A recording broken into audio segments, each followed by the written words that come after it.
Seorang kakek sedang bercukur, tapi pisau cukurnya tidak berfungsi. Ternyata busa di jenggotnya menjadi sekeras batu. Ia pun melihat botol busanya, ternyata isinya telah diganti dengan lem super. Ia mencoba memukuli wajahnya, tapi tetap tidak hancur. Tiba-tiba anaknya masuk, dan saat kakek menoleh, handuknya jatuh ke lantai.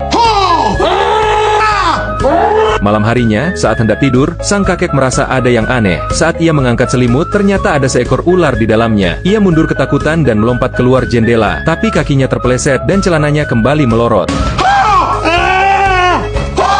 Ternyata, semua ini ulah cucunya. Beberapa hari lalu, kakek datang ke rumahnya dan merebut kamar sang cucu. Kini, sang kakek siap untuk memberikan serangan balik. Ia masuk ke kamar cucunya sambil membawa alat-alat. Saat cucunya pulang sekolah, tas yang ia taruh membuat meja roboh. Saat duduk, kursinya juga ambruk. Kesal, ia berbaring di tempat tidur. Saat itulah ia sadar, kali ini sang kakek menang. Sang cucu pun marah dan memutuskan membalas dengan sesuatu yang besar. Hari itu, seorang gadis kecil masuk ke kamar kakek. Ia ingin bermain kelereng. Kakek pun mengizinkan. Saat ia ingin mengambilnya, toplesnya tidak bisa dibuka. Sang kakek pun mengangkatnya dengan sekuat tenaga. Toples pun pecah dan semua kelereng menjadi berhamburan. Sang kakek terpleset dan jatuh ke lantai. Ia langsung tahu, itu pasti ulah cucunya. Malamnya, ia memanggil cucunya dan mendeklarasikan perang secara resmi. Mereka pun menulis aturan pertarungan dan menandatanganinya bersama, menggunakan materai 10.000. Pertempuran pun dimulai. Pagi harinya, kakek duduk santai sambil mendengarkan musik. Tapi suara musiknya malah aneh. Tiba-tiba piringan musik terlepas dan mencolot terbang. Sang cucu mengintip. Kakek tahu, ia tidak bisa menganggap remeh cucunya lagi. Kali ini, ia pergi ke supermarket untuk membeli peralatan perang yang baru. Ia membeli kamera dan drone. Ia menggunakannya untuk memata-matai cucunya. Tapi ia tak tahu cara menggunakannya. Setelah drone akhirnya bisa terbang, tiba-tiba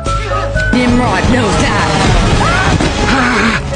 Keesokan harinya, ketika cucunya pulang sekolah, kakek menjemputnya di sekolah. Sang cucu masuk ke mobil dengan ragu. Melihat wajah kakek yang menghanyutkan, ia pun menjadi ketakutan. Ia mengira akan dibunuh, tapi kakek justru membawanya ke danau dan memberinya alat pancing. Mereka berhasil menangkap ikan besar. Sang cucu sangat senang. Kakek tersenyum dan dengan sabar mengajarinya mengganti umpan dan melempar kail. Untuk pertama kalinya, mereka akur. Tapi tiba-tiba seorang penjaga danau datang dan mengatakan bahwa dilarang untuk memancing. Mereka pun diancam akan ditangkap. Sang kakek dan cucunya buru-buru melepaskan ikan dan berlari ke mobil, lalu pergi meninggalkan danau. Setelah semua kekacauan dan pertarungan yang sangat sengit, akhirnya konflik mereka berakhir dengan damai. Kalau kamu, apakah kamu sayang kakekmu? Tulis di kolom komentar.